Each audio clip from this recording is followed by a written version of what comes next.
बेटा कुछ सेट 2020 का एक और क्वेश्चन हमारे पास है। बेटा यहाँ पे क्या दिया है, बहुत सिंपल क्वेश्चन है। क्या दिया गया है देखो, तो A is the square matrix and A square equal to क्या दिया गया है I। अब यहाँ पे देखो A प्लस आई का whole cube plus A minus I का होल क्यूब इज -7 दिया गया है। अब बेटा वी नो वेरी वेल कि plus A plus B cube को एक्सपांशन कैसे करते हैं। तो A plus B cube and A minus B को एक्सपांशन करने में आ रहा है तो बहुत ईजी हो जाएगा। तो यहाँ पे simple A cube minus I cube, but minus I cube value क्या होती है I, तो A cube minus I minus 3A in bracket A minus I. Same thing A plus I का क्यूब हम लिख सकते हैं A cube plus I cube that is I plus 3A in bracket A plus I -7 है। अब इसको हम expand करें और सिंप्लीफाइड करें, तो सिंप्लीफाइड करेंगे तो अब देखो क्या हो रहा है। अगर सिंप्लीफाई करेंगे तो यहाँ पे A क्यूब कितनी बार है, 2 बार, दैट इज 2A क्यूब हो जाएगा। सेम टर्म कैंसिल हो जाएगी, राइट, एंड हमारा आंसर आया है 6AI -7 है। तो बेटा A क्यूब जो है उसको हम कन्वर्ट कर रहे हैं, तो A क्यूब का मीनिंग क्या होता है, A स्क्वायर इंटू A। अब A स्क्वायर इक्वल टू हमें क्या दिया गया है, आप ऑब्जर्व करो वैल्यू में, तो A स्क्वायर की वैल्यू हमें दी गई है I, तो हम A स्क्वायर की वैल्यू I पुट कर रहे हैं। तो हमें क्या मिल रहा है भाई, यहाँ पे A स्क्वायर की वैल्यू आई तो 2I है that is 2A minus A, right, and plus 6 से -7 क्या हो जाएगा, -A। तो हमारा आंसर ए आना चाहिए, A is the right answer. Students, it is a question of good set 2020। बेटा ये इनवर्स का मैट्रिक्स का क्वेश्चन है। बेटा उस वेरी क्लियर, यहाँ पे क्या दिया है आप देख सकते हो यहाँ पे कि A इक्वल टू 0 1 2 1 2 3 एंड 3 1 1 दिया है, एंड उसका इनवर्स क्या दिया है, A inverse equal to 1/2 1 -1 -8 6 2 x -3 1। अब बेटा वी नो वेरी वेल कि भाई A इंटू A इनवर्स क्या होता है, I होता है ना। A into A inverse equal to क्या होता है। अब हम दोनों का मल्टीप्लिकेशन कर रहे हैं।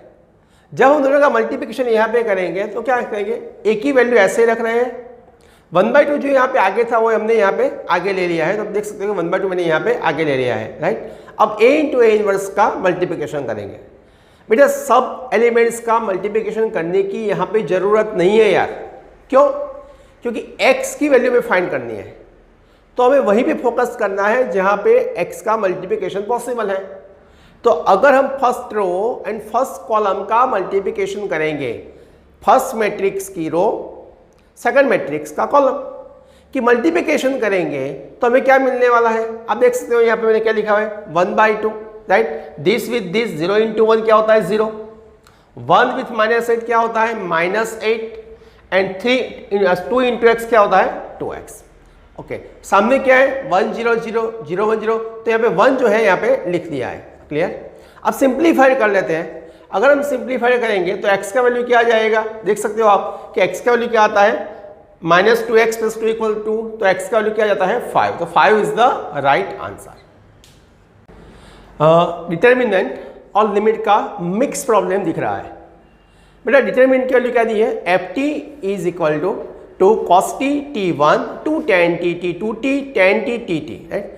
हम इसको सिंप्लीफाई कर रहे हैं। बेटा डिटर्मिनेंट का सिंप्लीफिकेशन सबको आता है, राइट, सो मुझे यहाँ पे आपको डिस्क्राइब करने की जरूरत नहीं कि वो सिंप्लीफिकेशन कैसे होता है, तो मैं सिंपल उसको सिंप्लीफाई करके रखा हुआ है, तो इसको सिंप्लीफाई कर दिया तो ft का वैल्यू मुझे सिंपल मिल चुका है। आप देख सकते हो कि ft का वैल्यू क्या है, राइट, तो ft का वैल्यू है t tan t -t² cos t। अब ये जो ft की वैल्यू है मुझे कहाँ पे पुट करनी चाहिए, तो ft की value limit t tends to 0 ft/t² में मैं पुट कर रहा हूं जो यहाँ पे दिया गया है, राइट। तो ft का वैल्यू मैंने यहाँ पे पुट कर दिया है। डिनोमिनेटर में क्या है t²। अब दो टर्म है ना, दोनों टर्म को मैं सेपरेट कर रहा हूं। अब चेक कर लो, अगर दोनों टर्म को मैंने सेपरेट कर दिया तो क्या होने वाला है, देखो यहाँ पे कि भाई tan t/t -cos t हो जाएगा। अब दोनों टर्म पे मैं लिमिट अप्लाई कर रहा हूं। जब हम लिमिट अप्लाई करेंगे तो वी नो वेरी वेल कि limit theta tends to 0 tan θ/θ क्या होता है 1, एंड cos की वैल्यू अगर हम पुट करते हैं तो cos 0 क्या होता है 1, तो 1 - 1 क्या हो जाएगा 0, तो आंसर क्या आ गया 0। दैट मीन्स कि हमारा आंसर 0 है, मीन्स राइट ऑप्शन हमारा क्या है, तो D is the right answer. Hello friends, ये भी डिटर्मिनेंट का क्वेश्चन है। बेटा ध्यान से ऑब्जर्व करो तो एक क्वेश्चन में a की पावर x प्लस a की पावर माइनस एक्स का स्क्वायर, b a की पावर x माइनस a की पावर माइनस एक्स का स्क्वायर एंड 1 दिया है, और सेम टू सेम b और c के लिए भी हमें दिया गया है। अब बेटा हमें क्या करना है कि सेकंड कॉलम जो है उसको -1 से मल्टीप्लाई करके हम 1 में मिक्स कर रहे हैं। दैट मीन्स C1 को हम कन्वर्ट कर रहे हैं C1 माइनस C2 में, राइट। तो मैंने C1 को C1 माइनस C2 में कन्वर्ट कर दिया। बेटा हम वी नो वेरी वेल कि भी a प्लस बी का whole square minus a minus B का होल स्क्वायर को सिंप्लीफाइड करेंगे तो आंसर क्या आने वाला है? वी नो वेरी वेल कि 4ab आएगा। Is it clear? अब यही रूल्स मैं यहाँ पे अप्लाई कर रहा हूँ। समझो कि a की पावर x प्लस a की पावर माइनस एक्स का स्क्वायर है। दूसरा टर्म क्या है? a की पावर x माइनस a की पावर माइनस एक्स का स्क्वायर है। दोनों का सब्ट्रैक्शन ले लिया तो 4a raise to x into a raise to minus x आ जाएगा। दोनों का बेस सेम है, राइट। तो आंसर क्या आएगा? सिर्फ 4 आएगा, क्योंकि दोनों का बेस सेम है। एडिशन ऑफ द पावर हो जाएगा, a की 0 पावर 1 हो जाएगा, आंसर आएगा 4। तो सिंप्लीफिकेशन करने के बाद डिटर्मिनेंट में जो फर्स्ट कॉलम है उसका आंसर क्या आने वाला है? 4 4 4। दूसरी column as it is and third column 1 1 1। अब मैं क्या कर रहा हूं? डिटर्मिनेंट में जो फर्स्ट कॉलम है उनमें से 4 कॉमन निकाल रहा हूं। तो मैंने 4 कॉमन निकाल दिया।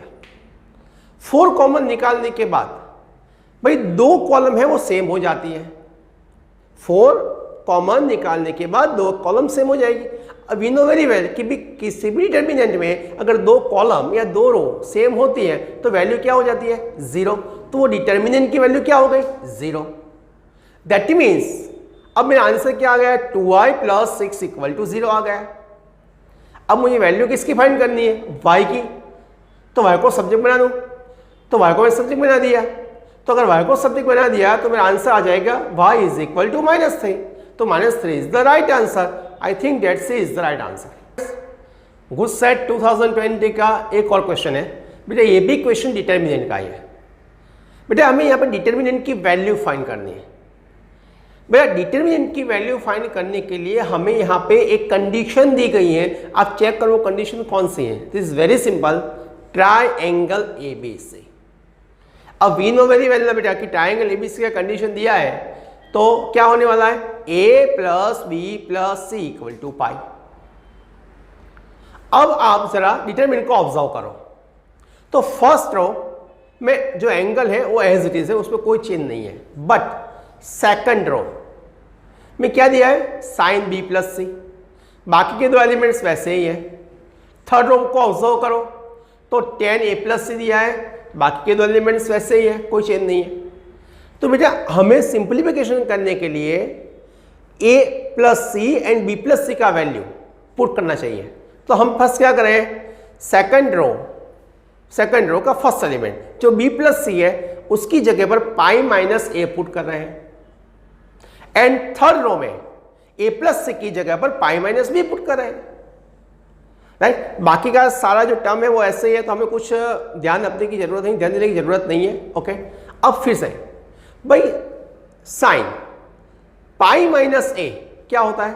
तो साइन पाई माइनस a होता है साइन a। सेकेंड क्वाड्रेंट में साइन पॉजिटिव, तो माइनस आगे है तो उसमें चेंज नहीं होगा। But tan a plus C का वैल्यू पाई माइनस b है, तो pi minus b second quadrant में आता है। सेकेंड क्वाड्रेंट में tan नेगेटिव है तो आंसर आ जाएगा -10b, राइट। अब आप जरा ऑब्जर्व करो first row and first column को ऑब्जर्व करो। तो first row and first column में एक वैल्यू पॉजिटिव है, दूसरी नेगेटिव है, एलिमेंट सेम है, बट जो साइन है वो अपोजिट है। आप चेक कर लो, जो साइन है वो अपोजिट। तो मैं क्या कर रहा हूं? First row, second row, third row सब में से नेगेटिव माइनस साइन कॉमन निकाल रहा हूं। तो माइनस कॉमन निकालने के बाद जो वैल्यू है वो ओरिजिनल वैल्यू के साथ कंपेयर हो जाती है। आप चेक कर सकते हो, तो ओरिजिनल वैल्यू के साथ वो कंपेयर हो जाएगी। तो d equal to minus D में पुट कर सकता हूं। अब बेटा d equal to minus D, अब माइनस डी को ट्रांसफर कर दो तो 2d आ जाएगा। तो 2d इक्वल टू 0, तो d इक्वल टू 0, तो d इक्वल टू 0 हमारा आंसर होने वाला है। बेटा ये तो हमारा लेंथी प्रोसेस है, हमें सॉल्व कर दें। बट एमसीक्यू में जब भी आप गुड सेट सॉल्व करो तो एक सिंपल कि किसी भी डिटर्मिनेंट में प्राइमरी डायगोनल के सारे एलिमेंट्स अगर जीरो होते हैं तो वो डिटर्मिनेंट वैसे ही जीरो हो जाता है। तो आंसर अगर कैलकुलेशन न करो फिर भी आंसर तो जीरो होने वाला है। It is the short method.